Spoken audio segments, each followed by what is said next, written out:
Chapter 10. RAGHAV. June 16th, 1:08 p.m. Last year.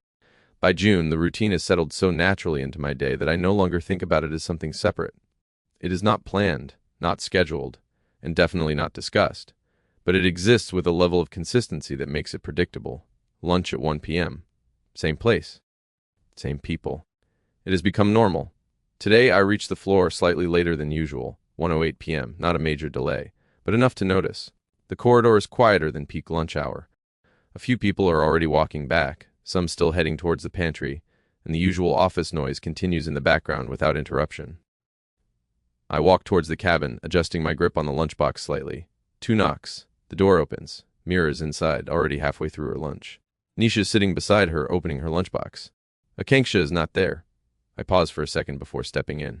Late, Mira says immediately, without looking up. Work, I reply. Nisha glances at me briefly. Sit. I nod and take the usual chair, the same one. Same position, same angle. I place my lunchbox on the table and open it. For a few seconds, no one speaks. Where is she? I ask casually. Meeting, Mira replies. I nod. Client escalation, Nisha adds. Might take time. That makes sense. It happens. Nothing unusual. I start eating. The conversation begins, but it doesn't feel the same. Mira talks about something that happened in the morning, some client issue, some miscommunication. She narrates it with full expression, adding unnecessary drama in places where it isn't required. I listen. Nisha responds occasionally. I add a word or two when needed. It should feel normal. Same people, same space, same routine, but it doesn't. I continue eating. Focus on the food. Rice, curry, same taste as always. Today also gym? Mira asks. Evening, I reply. You go daily? She asks. Mostly? Discipline, she says, shaking her head slightly. The conversation continues. Work, gym, random topics. But it doesn't hold. I realize after a few minutes that I am not fully paying attention. Not because I am distracted, but because something in the environment feels incomplete. I look at the chair opposite me. Empty. I look away immediately. This is normal. She is in a meeting. That's it. Still, I check the time. 1:17 p.m. Will she come? Mira asks Nisha. Maybe, Nisha replies. Depends on the call. I nod slightly without saying anything. The conversation continues again, but it doesn't build. It moves in short bursts, and then fades. I finish half of my lunch, then slow down. Normally by this time there would be something else happening. Some observation. Some random comment, some interruption. Today there isn't. I take a sip of water.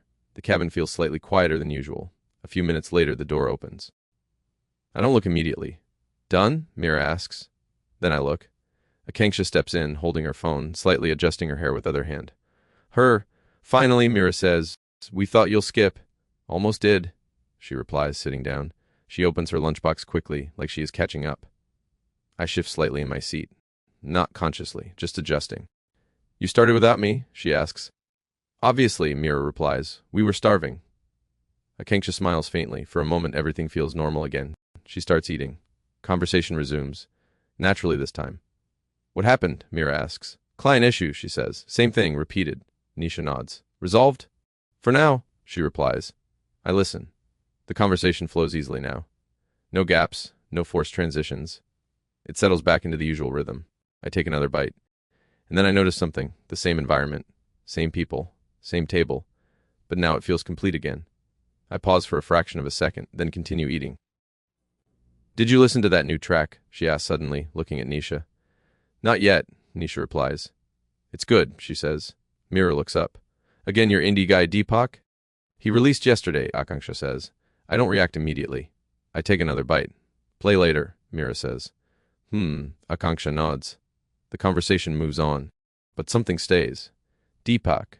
The name has come up enough times now to be familiar. Songs, releases, mentions. Not excessive, but consistent. I glance at her for a second. She's eating normally, talking normally. Nothing unusual. Still, I think about it for a moment longer than necessary. Why? I don't have a clear answer. Show me that thing, Mira says suddenly. What? Akanksha asks. What you were telling last week. Oh, she says, unlocking her phone. She scrolls for a second and then turns the screen towards Mira. A watch. I recognize it. Nice, Mira says. Minimal, Nisha adds. Akanksha glances at me. You said it was good, right? I nod. Yeah. For him, Mira asks instantly. Akanksha doesn't answer directly. I look back at my food. Something about this entire thing feels unclear, not wrong, not unusual, just different. I take a sip of water. Why am I even thinking about this? It doesn't matter. She likes someone. An artist, that's normal. Still, the thought doesn't leave immediately. I finish my lunch, close the box. Conversation continues around me. But I am quieter now, not intentionally, just thinking. After a few minutes, I stand up. Going? She asks. Yeah, I reply. Meeting. She nods. I step out of the cabin. The corridor feels the same as before. Nothing has changed. Still, something stays in my mind. Not clearly, not strongly, just enough to notice. Routine is the same. Everything is normal. But for the first time, it doesn't feel the same.